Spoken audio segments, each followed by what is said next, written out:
که زه اوس تا ته وایم چې ستا د ذهن د ستړیا تر شا یو داسې راز پټ دی چې میلیونونه خلک ترې بې خبره دي، او که په دا راز باندې پوه شوې نن شپه به د کلونو وروسته په رښتوني سکون باندې ویده سې. نو دا ویډیو تر پایه به پرېږده. نن سبا هر انسان په یو شي باندې شکمن دی. ذهن مې ارامه کېږي نه، فکرونه مې ډېر دي، ژوند مې بې سکونه دی.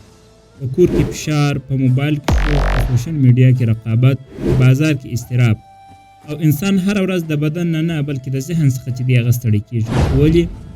ولې په دې ټولو کې زموږ ذهن چې دی هغه ارام نه لري؟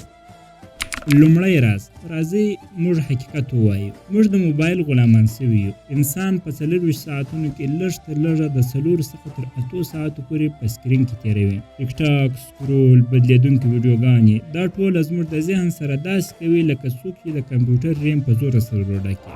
یو سکرول، 10 فکرونه، یو پوسټ، 20 خیالونه. دا ذهن په دایمي بوختیا کې ساتي. نو سکون به څنګه راسي؟ ذهن خالي سي نو ژوند ډک سي. دویم راز، دویم لوی درد بې هدفه ژوند دی. کله چې انسان هدف ونه لري، ذهن یې تش ځایونه پیدا کوي، او تش ځایونه د غیر ضروري فکرونو سره ډکېږي. له همدې امله یو کار هم نه کېږي، خو انسان ډېر ستړی کېږي. زموږ نیکونو چې کم کار کاوه خو ډېر ارام یې لیدی، ځکه چې هدف یې روښانه و. خو نن ورځ انسان ډېر کار کوي خو ورځ یې ستړی وي، ځکه چې هدف یې ګډوډ. دریم راز، دریم درد د ټول انسان نسل دا دی: موږ د خلکو په خبرو ژوند تېروو. فلانی به څه وایي، خلک به څه فکر کوي، که دې دا کار وکړي خلک به څه وایي. دا زموږ ذهن په داسې بند زنځیر کې تړلی دی چې انسان روحان هم بندي کېږي. یو حقیقت درته وایم، د خلکو خبرې هیڅکله نه ختمېږي، خو ستا سکون په یوه ثانیه کې ختموي. څلورم راز، د زړه ناروغي، حسد، کینه، نفرت. ذهن ته سکون هغه وخت راځي چې زړه پاک وي. خو نن انسان هره ورځ حسد، کینه، نفرت، بدګماني، مقایسه کوي. دا ټوله د زړه ناروغي دي. ته به شاید حیران سې، د ذهن زیاتره ناروغي د زړه څخه پیدا کېږي. چې زړه پاک سي، ذهن جوړ سي. چې ذهن جوړ شي، ژوند جوړ شي. پنځم راز، د شکر نشتوالی. د شکر نشتوالی د سکون ستر قاتل دی. نن سبا خلکو سره هر څه سته، ښه کور، ښه خوراک، ښه موبایل، خو سکون نسته. ولې؟ ځکه سکون په شکر باندې راځي، او شکر د خلکو سره نسته. شکر د ذهن ملهم دی، د روح درمل دی، او د ژوند برکت دی.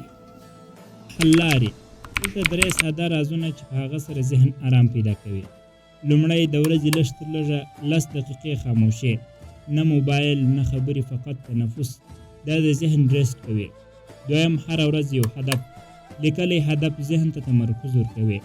دریم، شکر. هره ورځ 3 نعمتونه چې لرې په لوړ اواز ووایه الحمدلله، ذهنیت به دې بدل سي. الله تعالی وایي: یاد ساته، ذهن د دنیا له شور نه بلکې د الله تعالی د یاد څخه سکون پیدا کوي. په قرآن، سجده او دعا کې داسې سکون سته چې دنیا یې نه لري.